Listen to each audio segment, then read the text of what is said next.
Pakiramdam ko nila dyan na nandito yung mga kaibigan nating Dilaw at saka si David. Nandito. Kaibigang David, nandito ka ba?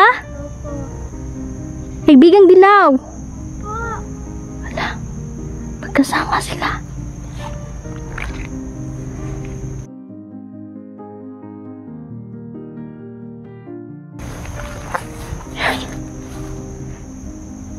Kaibigan! Opo. Salamat naman at nandito kayo.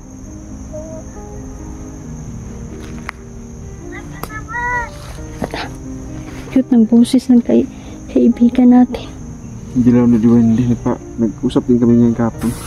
Oo. Cute nga yung boses niya. May sinabi siya pagbabasbas. Kaibigan, basbasan mo po yung mga viewer natin ha. Lalo na yung business nila kaibigan o ano mga kinabubuhay nila, mga negosyo nila kaibigan Dilaw, tsaka kaibigang David.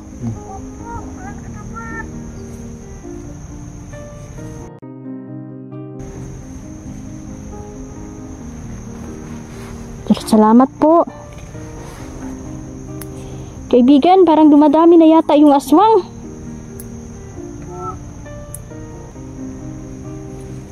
Parang mapapasabak na naman tayo sa labanan ng mga aswang, kaibigan. Iilan ng mga tao ba dahil may dami ng mga tao, mga idol na tatakot na din sila. Dahil hindi nila kayang labanan ng mga nasa dilim. Sinadyo ni sa nasulat po ni Niljan Gyud, nabasa ni mo. Nakapod sa vision ba? Kakaroon kasi ako ng mga vision, mga idol. At noon pa to, nung maliit pa ako, hanggang ngayon, nung maliit pa ako, nagkaroon ako ng vision, mga idol. At sinabi ko ito sa mama at papa ko. Rio pala tayo deh. Ano yung vision mo? Yung tao kung kailan siya, yun ba, yung kapitbahay namin ba, nadamguhan ako siya, namatay siya. Sus, namatay din siya pagkaugma. Tsaka yung bagyo, karoon ako ng ano, vision ng bagyo. Bagyo, yung parang hindi lang yun bagyo eh, may patayan, nahitabo po siya. Sabi ko sa mama ko, pwede ko bang sabihin sa tao ma yung ano, yung napapaniginipan ko na mamamatay na siya, kasi gusto kong ipaalam sa kanya ba. Sabi ng papa ko, huwag na lang kasi baka daw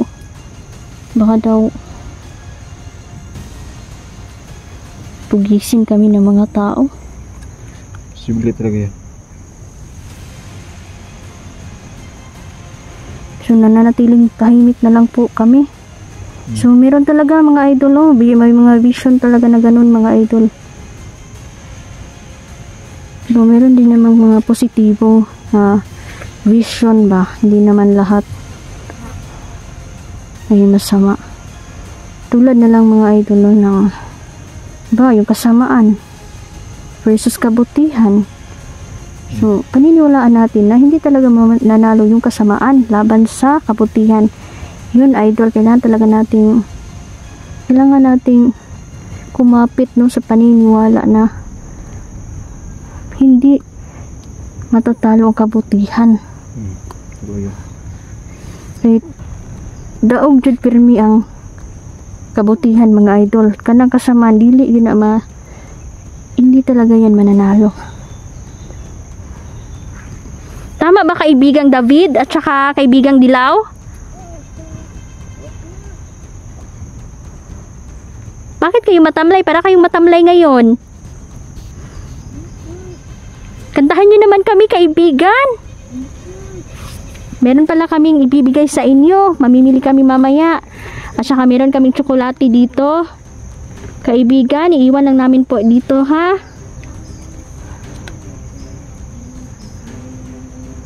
Nagmanta na siya.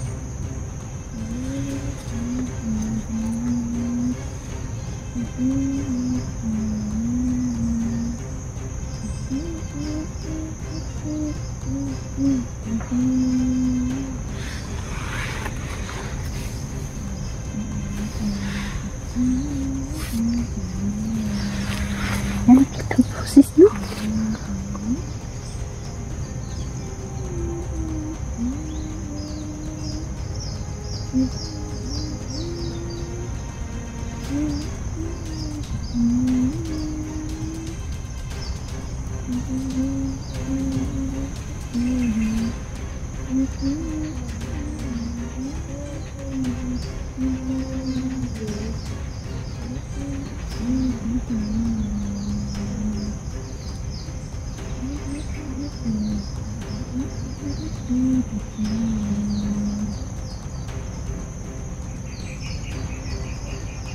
Yan.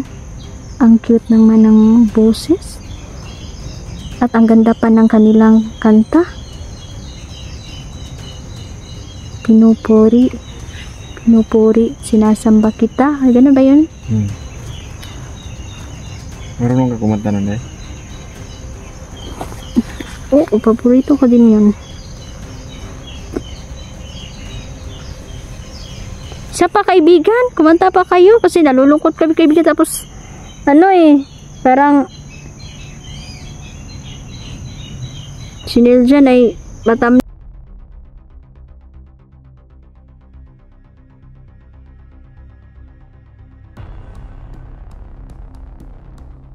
bawal talaga sumuko, kailangan talaga mga idol na kahit may mga problema tayo hindi talaga tayo susuko. Kaya natin to.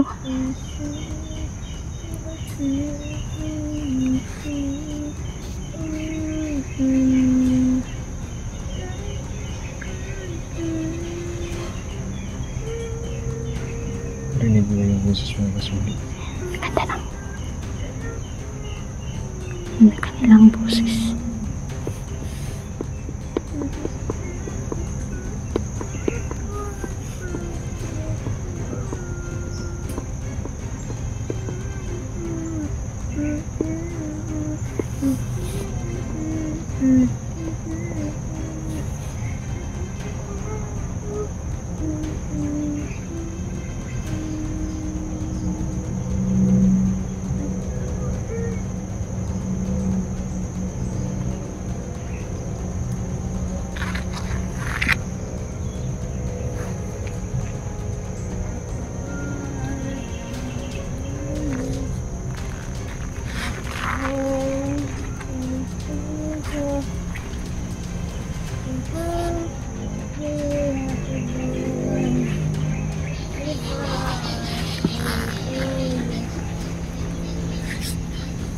Kumanta siya ng happy birthday ba? Kumanta si David.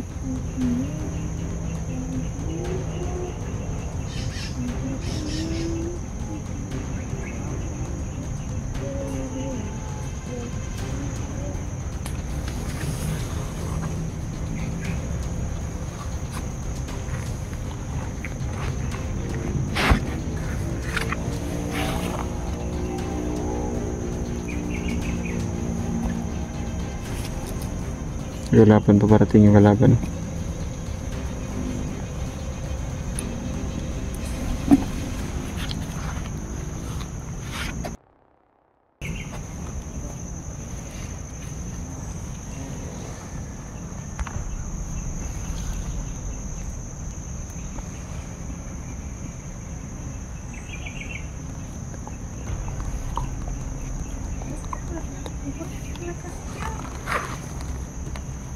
Opo, kaibigan. Kaibigan, mamayang gabi, sisimulan na nating kulamin ang brojo. Ibalik natin ang kulam na gusto niyang iparating sa amin. Bigyan ko muna ito ng chocolate sila. Bakan muna direkta kong ibigay sa kanila yung chocolate.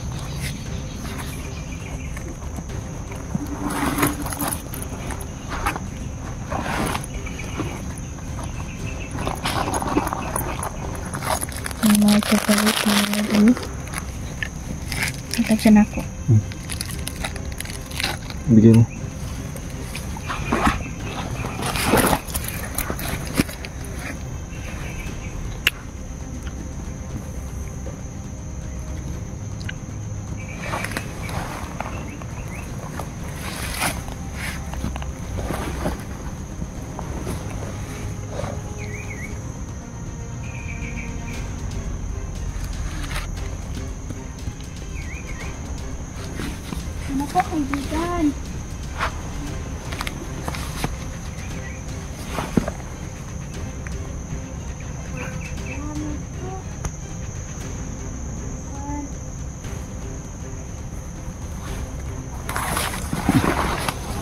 Lagay ko na yan. Ano? Sus, nanapoy kalaban, oh.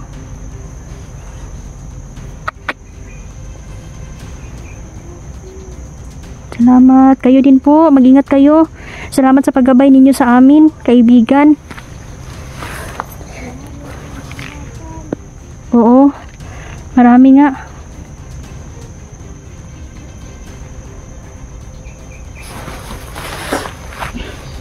Salamat, kaibigan.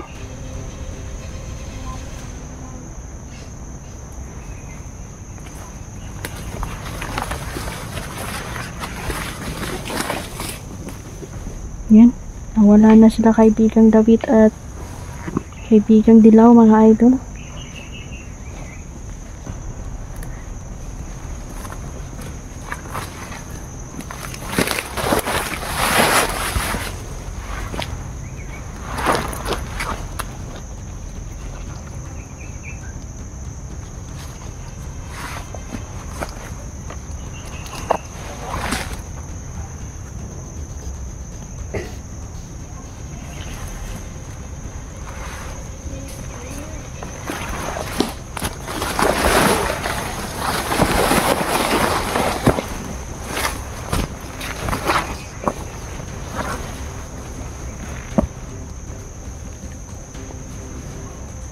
Kaya pala medyo matamlay si Nerjen kasi na ano siya natamaan siya kahapon daw ng Brujo, mga idol.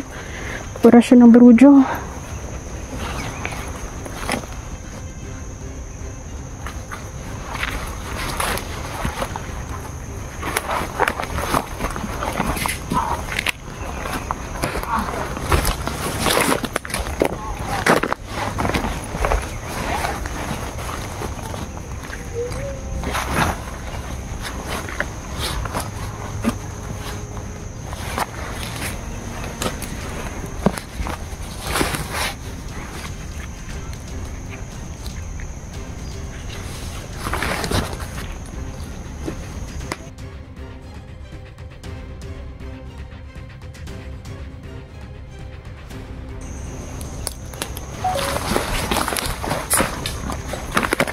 Tayo na.